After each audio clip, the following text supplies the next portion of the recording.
Assalamualaikum warahmatullahi wabarakatuh. Bertemu lagi di Semansi Channel. Kembali lagi di playlist belajar bahasa Inggris bareng Pak Jam. Nah, pada kesempatan kali ini kita akan belajar tentang pronoun, khususnya personal pronoun, yaitu materi untuk kelas 10. Nah, mari kita ikuti.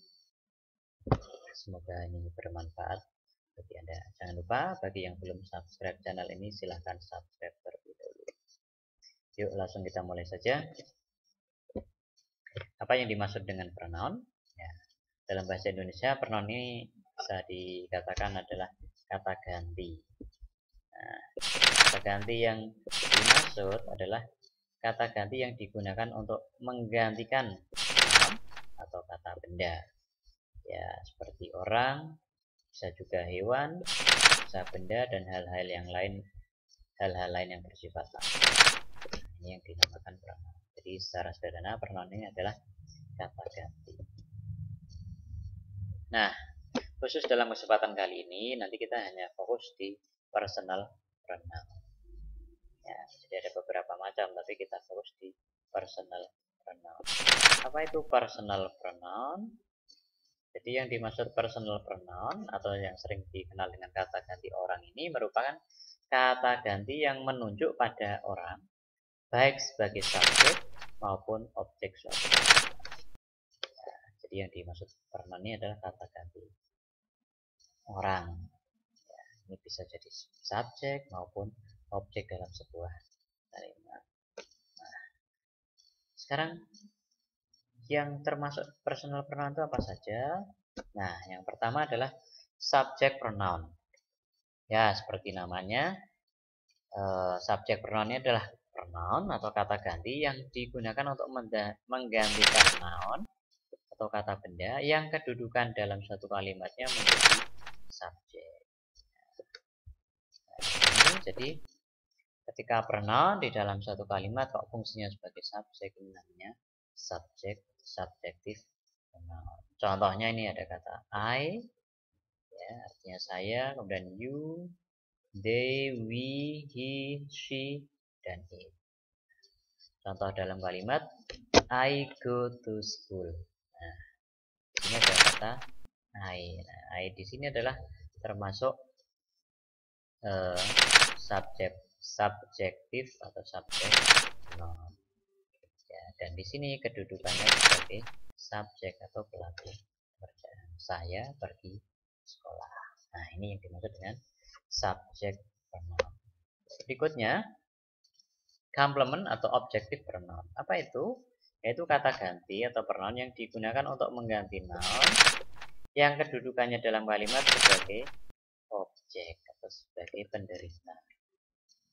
Contohnya, me, you, them, us, her, him, dan it. Contoh dalam kalimat sekarang, you give me some money. Nah, kata me ini adalah pronoun kedudukannya sebagai objek atau objektif complement. Kenapa? Karena sebagai penderita atau sebagai objek. You give me some money. Kamu memberiku beberapa uang. Berbeda dengan you di sini lah. Kalau you di sini ini adalah termasuk sebagai subjek atau subjektif. Oke, saya kira sudah bisa dipahami ya antara subjek dan objektif. Nah, sekarang jenis pronoun yang lain ada namanya possessive adjective. Apa itu possessive adjective? Ini adalah kata ganti atau pronoun yang digunakan untuk menunjukkan suatu kepemilikan ya, atau posisi. Contohnya adalah my, your, their, our, her, his, dan its. Nah, ini semua termasuk possessive adjective. Nah, contohnya dalam kalimat nih, this is my book. Nah, beri catatan saja, untuk possessive adjective ini harus diikuti dengan kata benda.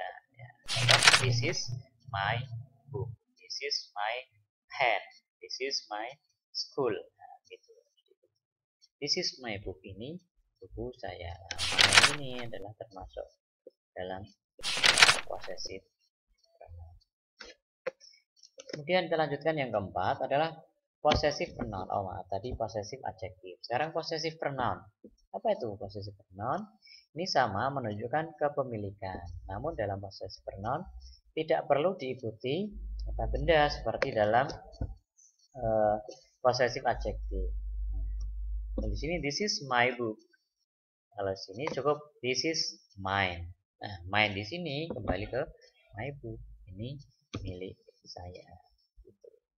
Nah, ini contoh yang lain adalah yours, theirs, ours, hers, his, dan its. Nah, artinya kalian bisa cek di kamus ya seperti apa.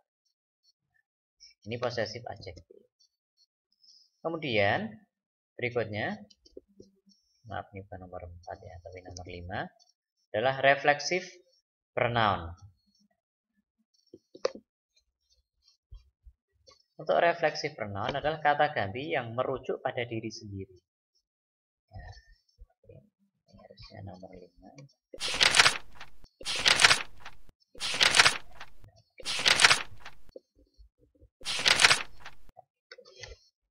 Contohnya apa? Myself, yourself, theirselves, ourselves, herself, himself, dan itself. Ya, merujuk pada diri sendiri. Contoh dalam kalimatnya bagaimana? They will do the job themselves. Artinya mereka akan mengerjakan pekerjaan itu sendiri ya. Mereka sendiri maksudnya. Nah, di sini menggunakan kata themselves. Nah, ini namanya reflexive pronoun. Nah, ini adalah ringkasan dari macam-macam pronoun tadi. Yang pertama ini subject pronoun. Ada I, you, she, he, it. Ini yang masuk singularnya atau tunggal. Kemudian yang pluralnya atau jamak ada we, ya, bisa juga you. Ini bisa jamak, bisa singular ya. Kemudian they. Ini untuk objek, subjek. Kemudian yang objek atau penderita ini I berubah menjadi me. You tetap you, she berubah jadi her, she menjadi him, it tetap it, we menjadi us, you tetap you, they menjadi them. Nah, cuman yang ini nanti dalam kalimat kedudukannya sebagai objek. Sekarang kita lanjutkan dengan possessive adjective. Nah, ingat possessive adjective belakangnya harus ditambah dengan kata benda. Nah, ini contoh I menjadi my, kemudian you menjadi your, dan she menjadi her, he menjadi his, it menjadi its, we menjadi our, you menjadi your, they menjadi their. Ya, ini bisa my book, your book, her book, dan seterusnya. Berikutnya kita lanjutkan dengan possessive pronoun. Nah, ini yang tanpa ditambahi dengan kata benda. My menjadi mine, your, hers, his, ours, yours, dan theirs. Yang terakhir adalah refleksif, diri sendiri. Ya, yang jadi myself, yourself, herself, himself, itself, ourselves, yourselves, themselves. Ini ringkasannya ya dari pronoun tadi. Oke, kalau ada pertanyaan kaitannya dengan pronoun silahkan tanyakan atau tulis di kolom komentar di bawah. Nah, ada beberapa jenis pronoun lainnya, tapi kita tidak bahas di sini ya. Nanti bisa dicari referensi sendiri. Ada demonstrative pronoun, ini yang artinya penunjuk seperti this, that. Dan ada relative pronoun, yang ini dijadikan sebagai conjunction atau penghubung. Dan ada reciprocal pronoun, yang artinya timbal balik ya, each other, one another. Ada interrogative pronoun, ada what, who, when, dan seterusnya. Dan juga distributive pronoun ya. Contohnya each, everything, none, neither, either, everyone, everybody, both, anyone, anyone. Nah, Begitu kira-kira penjelasan tentang pronoun, khususnya personal pronoun. Silahkan kalau masih ada yang kurang jelas bisa diputar lagi videonya. Kalau ada pertanyaan bisa tanyakan di kolom komentar. Terima kasih, sampai ketemu lagi. See you next time. Assalamualaikum warahmatullahi wabarakatuh.